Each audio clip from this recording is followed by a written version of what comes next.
শোন, লেওড়াগুলো কান আর গাড়ির ফুটো খুলে শুনে রাখ। বাড়ার বাল প্রতিবারের মতন এবারের পিকনিকে যেন কোনো পেঁয়াজি না দেখি। কি বলছিস কি বলা? হ্যাঁ, আমরা কেন পেঁয়াজি করবো? লেওরা আমরা তো শুধু একটু মজা করবো। হ্যাঁ বোকা চুদা, তুই মেন বারো চুদা, জানিস তো?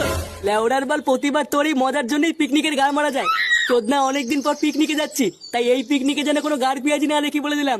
আরে পল্টুদা, তুমি অত রেগে যেও না। তুমি দেখো, এবার আর পিকনিকে কোনো ক্যাচাল হবে না। না হলেই ভালো। আর হ্যাঁ, আর একটা কথা কান খুলে শুনে রাখ, এই পিকনিকটা হবে পুরোপুরি আমাদের পার্সোনাল পিকনিক। বাড়া সারাদিন শুধু মাল খাবো আর হই হই করবো। তাই কোনো চুদির ভাইয়ের ফ্যামিলির লোক যেন এই পিকনিকের কথা না জানে।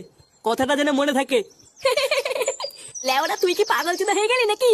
বাড়া আমরা একটু শান্তিতে মালমুল খাবো, এখানে ফ্যামিলি কি করবে? হ্যাঁ, বোতল কুড়াবে নাকি? আরে পল্টু, তুই চাপ নিস না, এই পিকনিকের ব্যাপারে কেউ জানতে পারবে না।